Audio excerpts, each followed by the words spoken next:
Cierra tus ojos por un momento y retomamos la conexión, el 5G con el cielo. Te damos a ti la gloria, Señor. Gracias por tu palabra, por tu amor. Te pido, Señor, que abran nuestros corazones, que nos dé sabiduría, entendimiento, Padre, y que podamos comprender tu palabra y ponerla por obra, Señor. Te damos a ti la gloria en el nombre de Jesús. Amén. Pues gloria al Señor. La verdad es que, mira, estamos en un final de año que yo creo que es profético, poderoso, es una nueva etapa.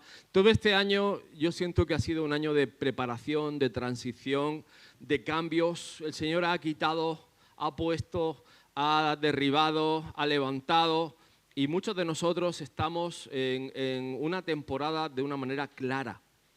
Es decir, de una manera u otra hemos llegado hasta aquí, el Señor nos ha quitado muros, nos ha quitado barreras, nos ha roto paradigmas, nos ha roto estabilidad incluso familiar, nos ha cambiado de trabajo, nos ha abierto oportunidades, y estamos en un momento donde probablemente el afán, la ansiedad, la incertidumbre, muchas veces el dolor por una ruptura o una enfermedad son tan peligrosas, son tan agresivas al mismo tiempo, que cuando enfrentamos todo esto es tan fácil perderse y quedarse distraídos en el ruido, en lo cotidiano, en lo que es simplemente temporal.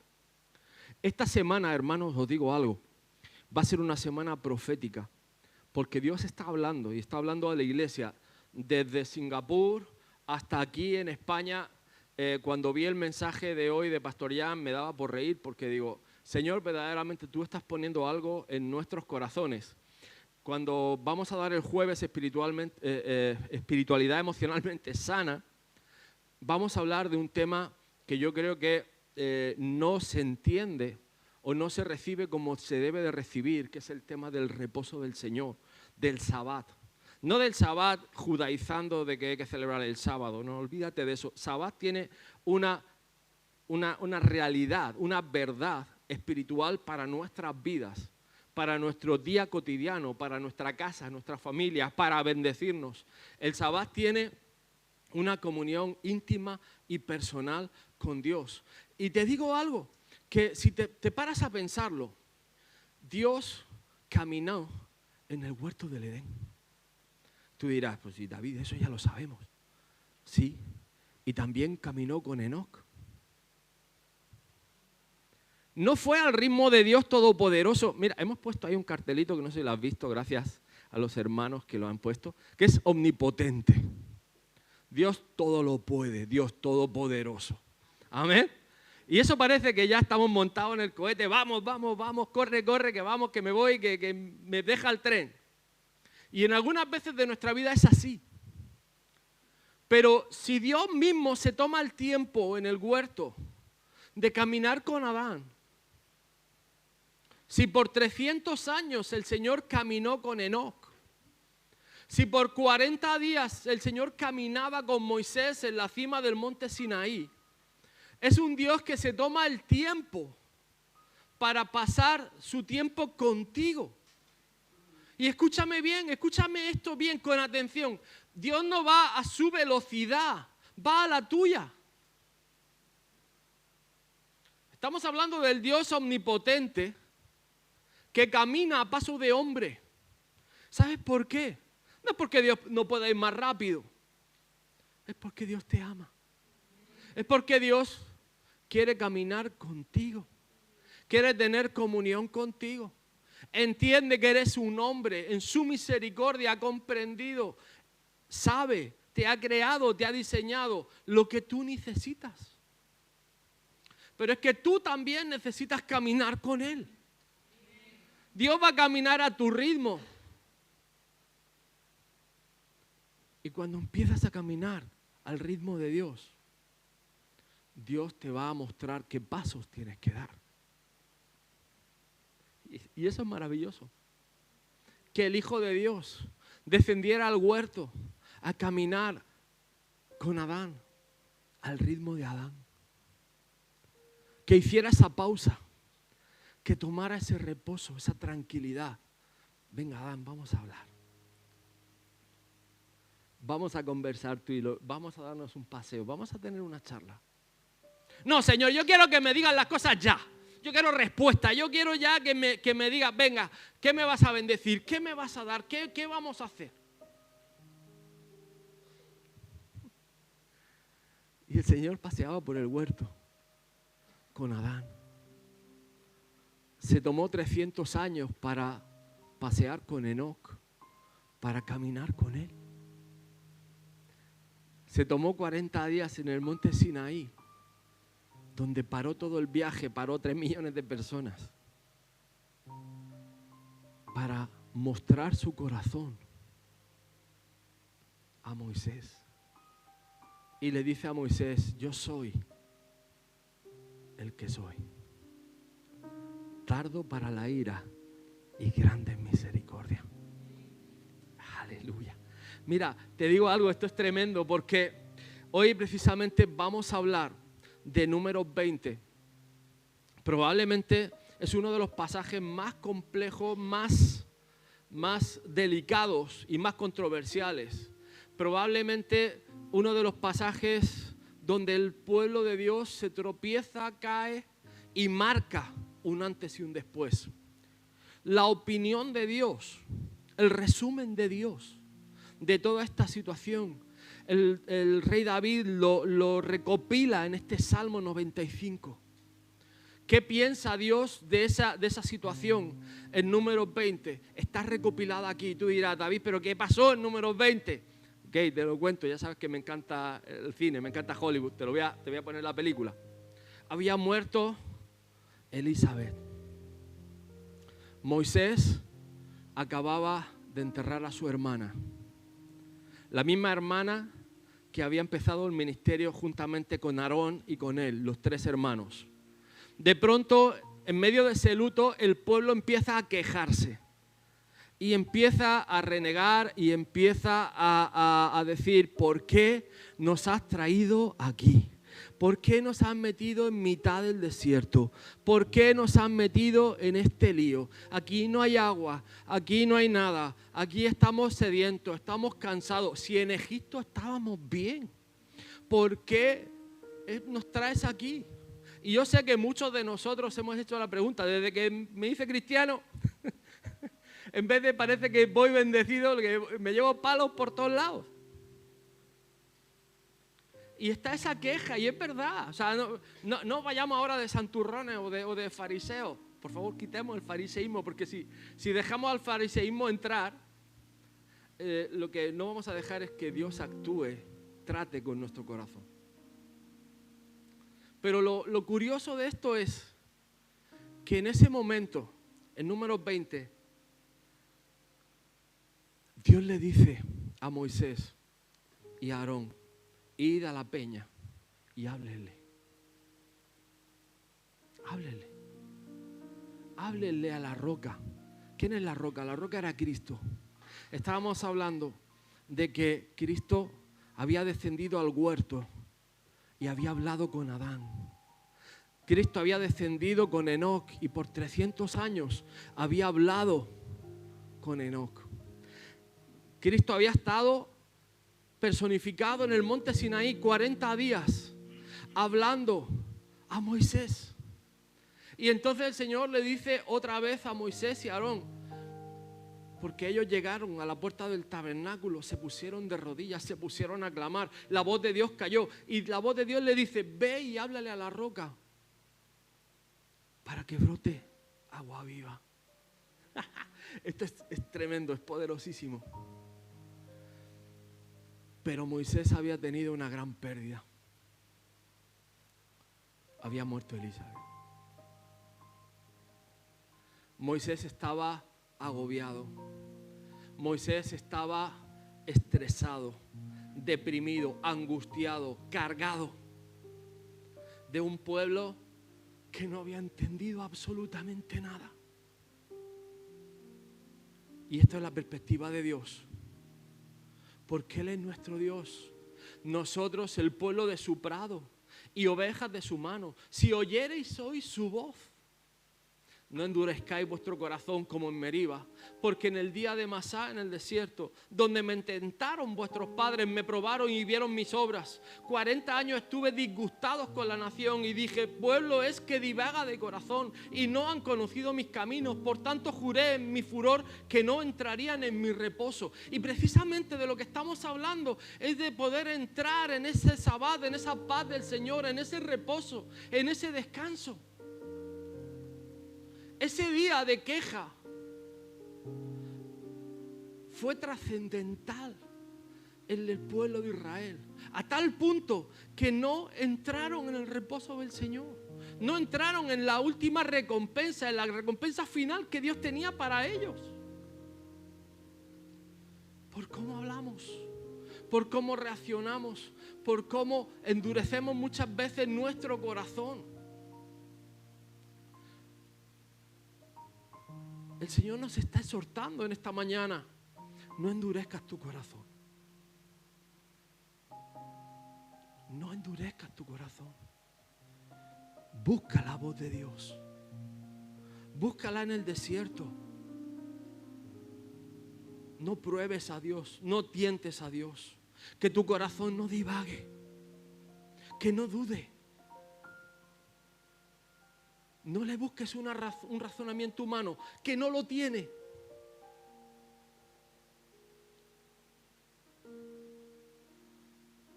Para los hijos de Israel entrar en el reposo de Dios era la recompensa si ellos eran fieles y obedientes.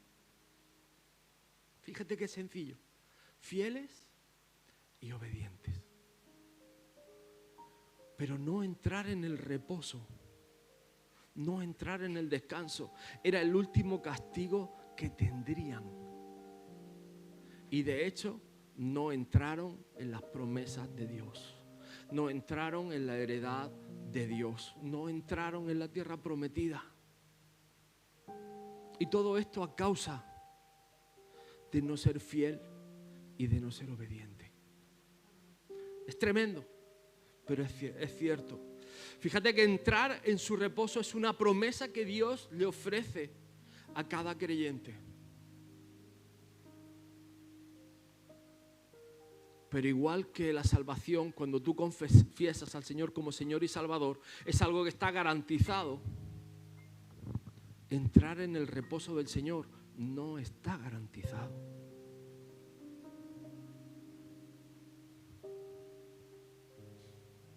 Ahora te toca elegir entre entrar en las promesas de Dios, en lo que Dios tiene para ti, en tu llamado, las cosas que Dios tiene preparadas para ti, o no tener paz.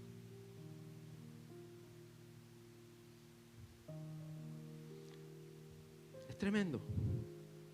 Mira lo que dice Deuteronomio 28, es el capítulo de las bendiciones y de las maldiciones. Y vamos a ver consecuencias de no entrar en el reposo. Dice, ni aún entre estas naciones descansarás, ni la planta de tu pie tendrá reposo. Es decir, no vas a parar. Pero aún así, dice el Señor, ahí te dará un corazón temeroso. Dice, y desfallecimiento de ojos y tristeza de alma, es decir, angustia, depresión, confusión, es decir, no saber ver lo que está pasando delante de tus ojos. Esos son frutos de no ser fiel y de no ser obediente al Señor. Son consecuencias. Sí, obviamente el Señor no te deja. No estamos hablando de irte al infierno, estamos hablando de no entrar en lo que Dios tiene para ti. Sí, Dios va a tratar contigo, igual que trató con el pueblo de Israel. Pero qué triste es esto. Dice, tendrás tu vida como algo que pende delante de ti. Estarás temeroso de día y de noche. No tendrás seguridad en tu vida. ¿Cuánta gente no conoces así?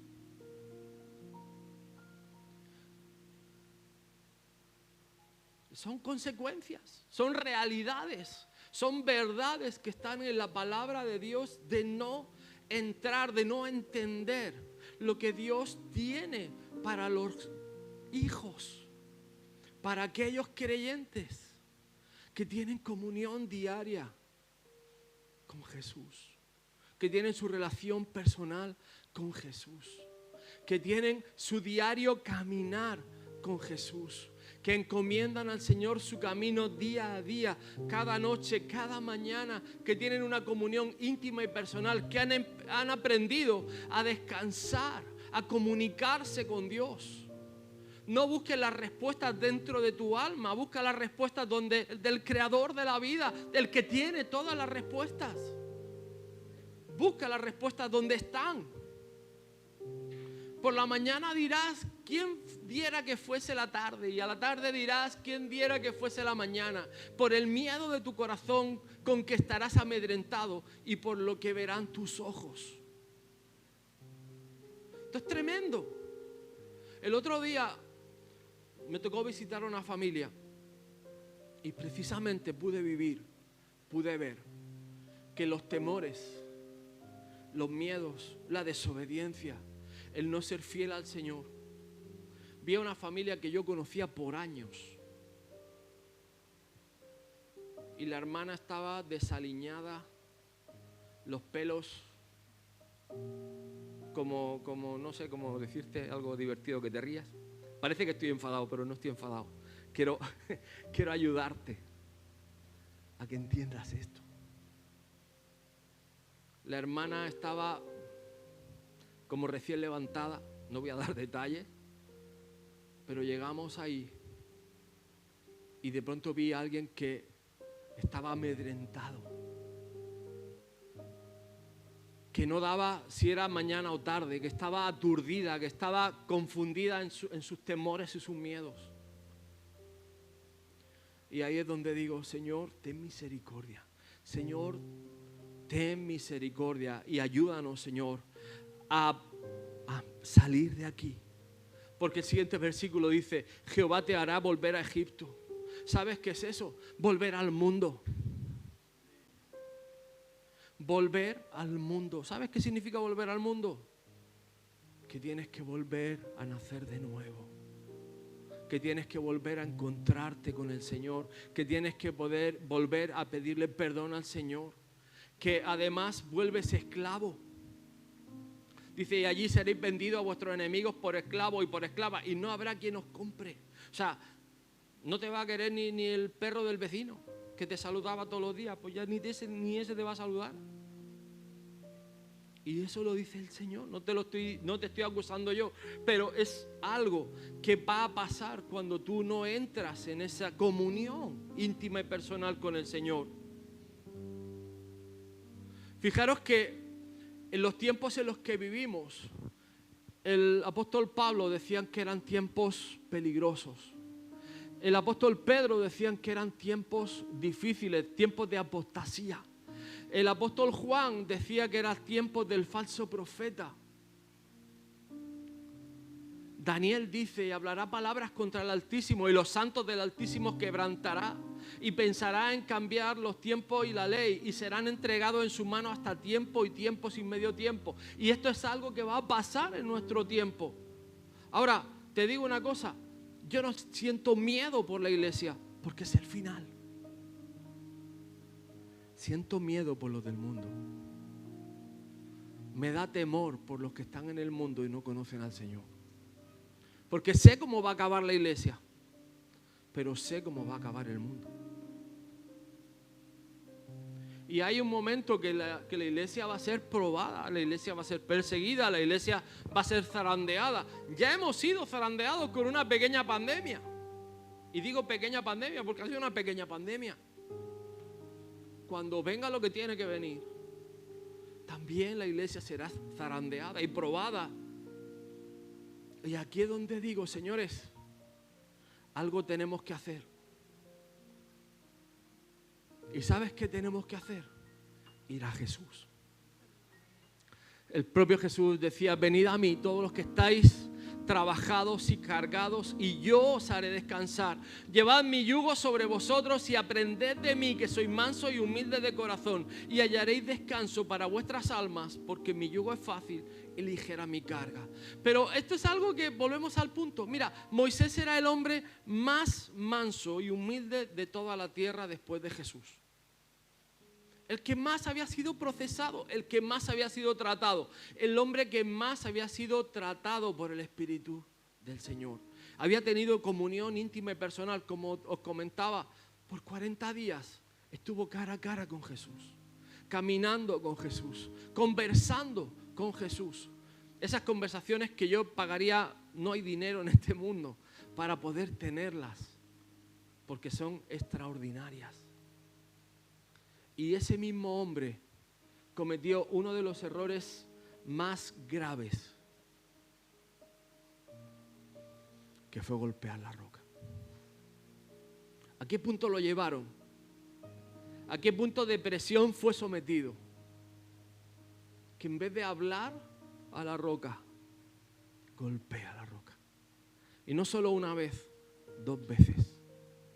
Y ahí entra uno de los pasajes más controversiales. Mucha gente se pregunta, ¿por qué fueron descualificados automáticamente de entrar en las promesas de Dios? ¿Sabes por qué? Porque en esa ira uno dice cosas que no debe de decir. Y cuando ya las has dicho, no hay vuelta atrás. Uno hace cosas que no debe de hacer.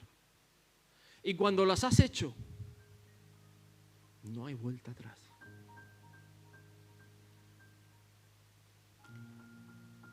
Y tiene consecuencias. Porque automáticamente estaban haciendo o estaban simulando que la roca que es Cristo no iba a ser quebrada por una vez, iba a ser quebrada por segunda vez. Y eso no va a pasar. Cristo fue quebrantado por nuestros delitos y pecados una vez y para siempre, por toda la eternidad. Una vez, no 2 veces. Eso significaba que el enemigo iba a vencer. Y el enemigo no va a vencer. Cristo viene para vencer. Aleluya. Cristo viene para gobernar la tierra. Cristo viene para someter a todos sus enemigos bajo el estrado de sus pies y a reinar junto con sus santos. Aquellos que han sido fieles, aquellos que han sido obedientes a la palabra del Señor. Ahora, en la Biblia hay 2 tipos de descanso. Por supuesto, el primer descanso es el dejar de hacer una actividad porque estábamos cansados y estábamos fundidos. Y yo sé que en este tiempo todo es corre, corre, corre, vamos, vamos, vamos, y yo el primero. Y el primero, hermanito, de aquí para adelante te digo que el primero que está siendo confrontado frontalmente como un muro de hormigón hacia mí que viene con una bola acerca de tiempos es el Señor. Soy yo. El primero que es confrontado con los tiempos y la organización del tiempo soy yo. El primero que Dios le zarandea es a mí. ¿Sabes por qué? Porque en el segundo caso de descanso, ese descanso yo lo he vivido demasiadas noches. Ese descanso de estar en la almohada con los brazos detrás de la cabeza, con los ojos abiertos, reinando, gobernando. ¿Sabes qué? El que gobernaba, el que reinaba, el que mandaba, no era el Señor, era yo. Y eso no viene de Dios. ¿Por qué? Porque entonces empiezas a vivir que tus ojos se fatigan, que en la mañana deseas que sea la tarde y en la tarde deseas que sea la mañana. Empiezas a vivir en un trasloque que vas con una cosa con otra y vas como el loco que va dejando cosas, reguero de cosas sin hacer o a medio hacer o mal hechas. Y todo eso, cuando empieza la frustración, cuando empieza la ansiedad, cuando empieza la angustia, entonces con la presión, ¡bum! Lastimé a mi hijo, lastimé a mi hija, a mis hermanos, a mi esposa, a mis hermanos, a mi iglesia. Lastimé a Dios.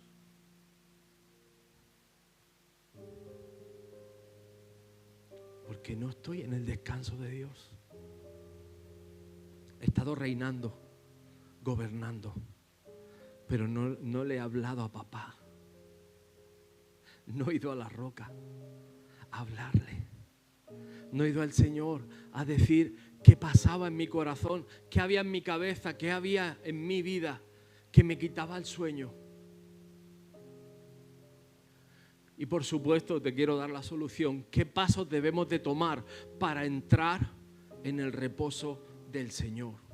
Y por supuesto hay que mirar el significado espiritual del Sabbat. El Sabbat es el cuarto mandamiento. Está en los mandamientos. No te enfades conmigo. Está en los mandamientos. Número 4. Y está ahí con una razón. La razón es darle a Dios primero. Mira, ¿por qué funciona el diezmo?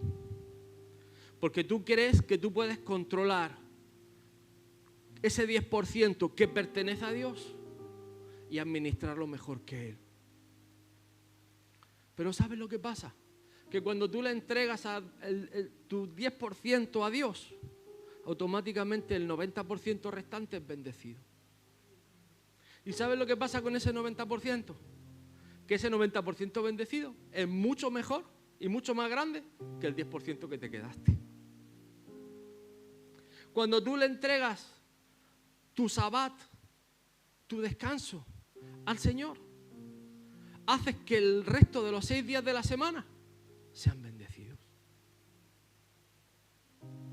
Y lo que no has conseguido hacer en ese día, Dios te lo da en los otros 6. Y claro, esto lo digo aquí que todavía los domingos trabajamos unos sí, unos no. Dilo en Singapur, que trabajan todos los domingos. Dilo en América, que trabajan todos los domingos. ¿Y sabes qué te digo? Que aún así hay valientes. Como una cadena de restaurantes americana que se llama Filete de Pollo, Chick-fil-A.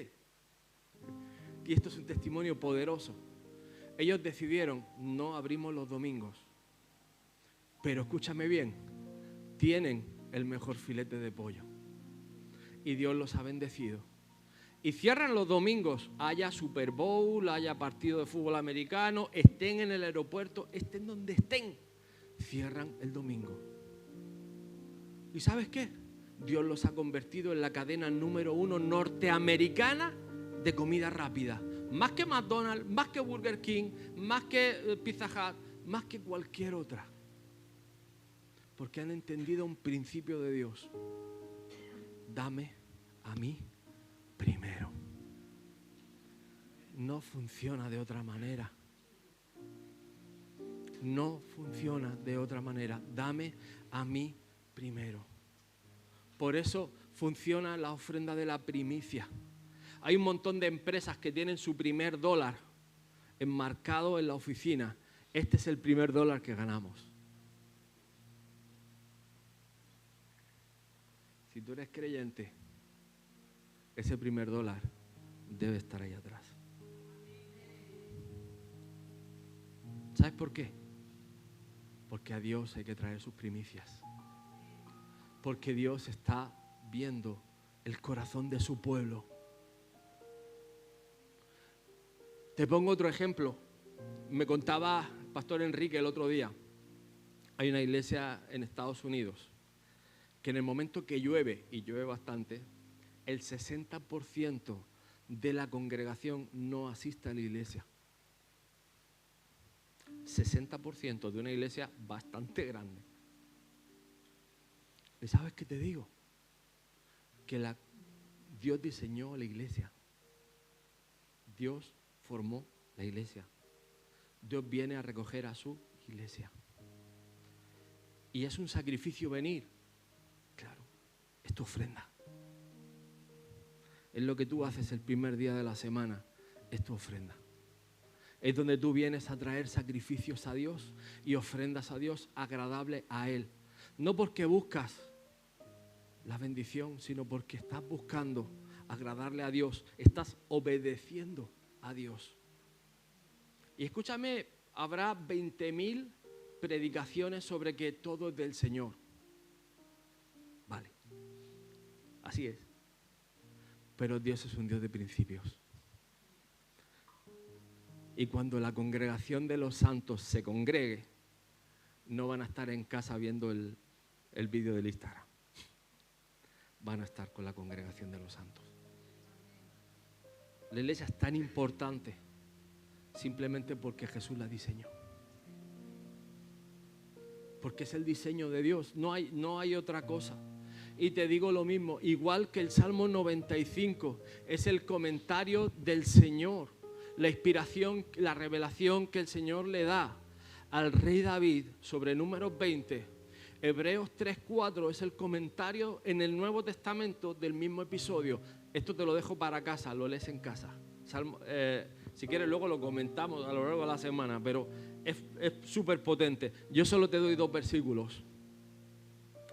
Por lo cual, como dice el Espíritu Santo, primera clave, si oyereis hoy su voz.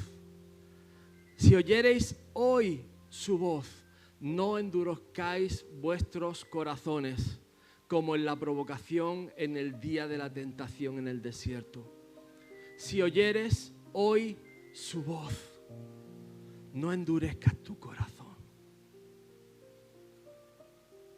¿Ves que la desobediencia es provocar a Dios? ¿Ves que estás tentando a Dios con la desobediencia? ¿Me explico, iglesia? Lo que tú haces hoy es lo que cosechas mañana. Tan importante es lo que haces hoy. Mucha gente está pensando, Señor, bendíceme. Señor, tú vas a hacer algo mañana.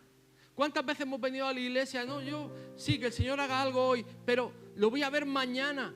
Perdona, lo que haces hoy es tan importante porque es lo que vas a comer mañana. Es lo que vas a vivir mañana, es lo que tu familia mañana va a tener, va a disfrutar o no. Pero es hoy. Hoy es el día de que de tu interior broten ríos de agua viva. Hoy, no mañana, hoy. Es tan importante el hoy. Y es tan importante no endurecer tu corazón. Hay un momento en que nuestro corazón tiene que ser rendido a la palabra de Dios, te guste o no te guste. Hay un momento, mira, a cada quien que yo le he dicho, da la primicia al Señor. No te voy a... Hazlo. Cualquier cosa que emprendas, por grande o por chica, encomienda a Jehová tu camino y Él hará. Da tu primicia. Atrévete, da tu primicia. Cualquier proyecto que emprendas, atrévete, da tu primicia. Cualquier cosa que hagas en tu vida, da tu primera. Ahora la pregunta es, ¿cómo trato con un corazón endurecido?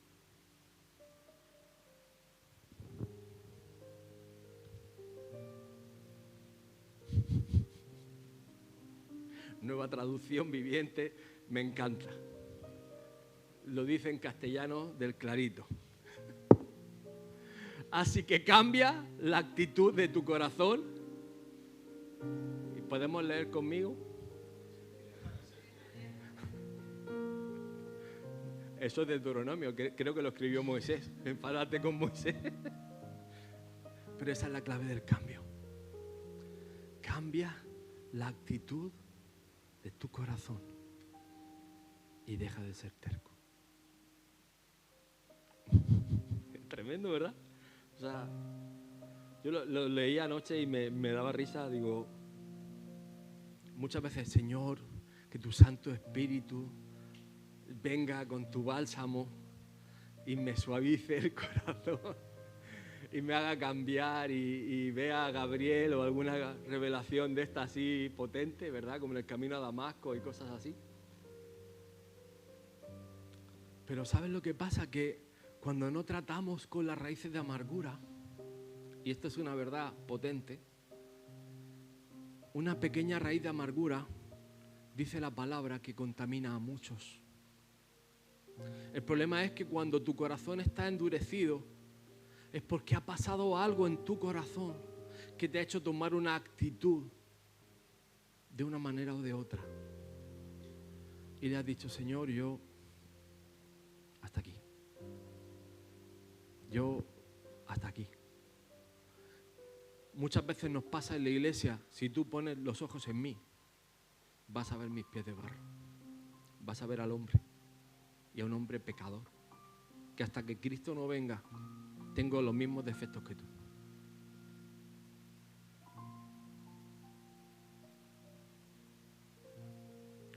Ahora este hombre pecador tiene hambre y sed de justicia y anhela la venida de su Señor. Y en eso podemos caminar juntos. En eso hay que buscar al Señor. En eso, en encontrarnos con Jesús, es donde tenemos que hacer la fuerza. Ahí es donde tenemos que encontrarnos los unos con los otros, entender que somos iglesia, que es el modelo que Dios ha dado para este tiempo, en esta dispensación, en este tiempo, hasta que Él venga. Y que eres necesario, que formas parte de un cuerpo, que eres parte de una congregación de personas santas, santificadas, que han sido compradas por precio, ovejas de su prado, un rebaño, en el cual el Señor pone pequeños pastores para que cuiden a su rebaño. Fijaros lo que dice Pablo. Entonces hagamos todo lo posible por entrar en ese descanso. Pero si desobedecemos a Dios, como lo hizo el pueblo de Israel, caeremos. Te digo algo, si algo tiene que hacerte pensar en esta mañana, es, Señor, ¿qué tengo que cambiar en este corazoncito de aquí? ¿O qué terquedad, Señor, tengo que dejar? Pero esa decisión, hermano, hermana, amado en el Señor y amada en el Señor, es... ¿de quién es? ¿De quién es? Es de cada uno de nosotros. Mira, te lo voy a poner otra vez. Dice el Señor en Deuteronomio, cuando estaba dejando todo el legado para su pueblo, el pueblo escogido, el pueblo que había sido liberado de Egipto, si cambias la actitud de tu corazón y abre tu mente, tu corazón y habla con papá, habla con el Señor. No busques las respuestas donde no las hay, porque si las buscas ahí, tienes todo lo anterior: depresión, frustración, ansiedad, agobio, cansancio. Y el fruto de todo eso es amargura, es depresión, es tristeza, son cadenas, son heridas. Y cuando hieres a alguien que además está en tu entorno, difícilmente se cura la herida de un hijo a un padre.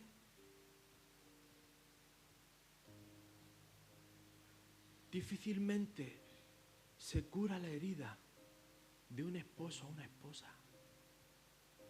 Cuando tú has entregado tu corazón y has amado a alguien, y ese alguien rompe tu corazón.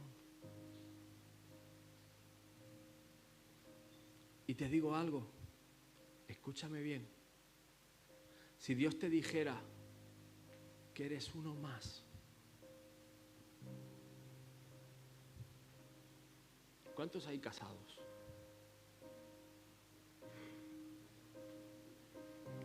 ¿Qué pasaría si Cristina te dice, Juanmi, eres uno más?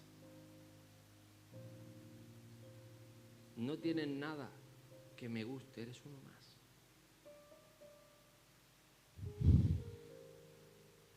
¿Qué pasaría si Juanmi le dice a Cristina, Cristina, eres una más? No te queda sofá. Te falta sofá y te falta casa para salir corriendo. Escúchame bien. Muchas veces, ¿qué le estás diciendo al Señor? Eres una cosa más. Eres una cosa más de las que hago durante el día. Pero no eres el primero. Eres una cosa más.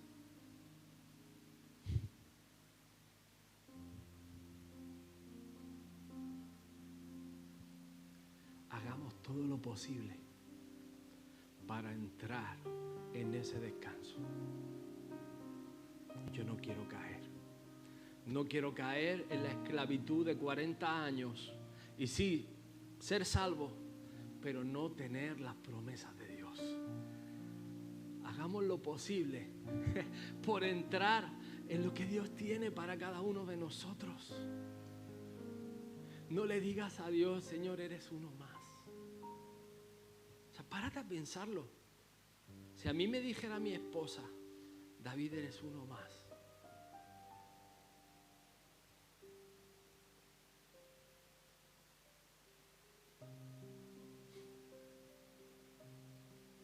¿Qué decepción te llevas? ¿Y si te lo dice tu esposo? Lo primero que dirías, esto no tiene sentido. ¿Qué hacemos juntos?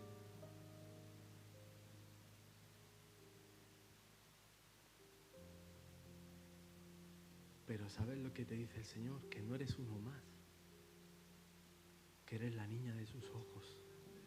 Que eres oveja de su prado, que te ha tenido en el seno de su corazón, que cada detalle cuando fuiste formado en el vientre de tu madre fue planificado, orquestado, diseñado, preparado para su gloria, y que preparó obras maravillosas para que tú y yo anduviésemos en ellas. Ese es nuestro Dios. Ese es nuestro Dios. Ponte de pie, vamos a venir delante de la presencia del Señor. Padre, venimos, Señor, con un corazón contrito y humillado, Señor. Venimos con una actitud de reverencia a ti, Señor. Padre, yo te pido, Señor, que abras nuestra mente, que quites toda terquedad, Señor, de nuestra cabeza, Señor, y que podamos venir, Señor, con una actitud correcta de corazón, Padre. Que tú puedas circuncidar nuestro corazón, Señor Padre. Que cambiemos actitudes, Señor, que cambiemos nuestra manera de pensar, Señor Padre, para acercarnos a ti. Que ese vínculo de comunicación, de comunión contigo, Padre, de nuevo sea abierto, Señor Padre. Y que tú, Espíritu Santo, puedas fluir libremente en mi corazón, en mi vida, Señor Padre. A tu gracia te doy, Padre, y a tu gloria y a tu misericordia. A ti te doy las gracias, Señor, porque tú quieres que entremos en tu descanso. En el nombre de Jesús. Amén y amén. Dale un fuerte aplauso al Rey de Gloria. Amamos al Señor. Amamos al Señor. Gloria a Jesús.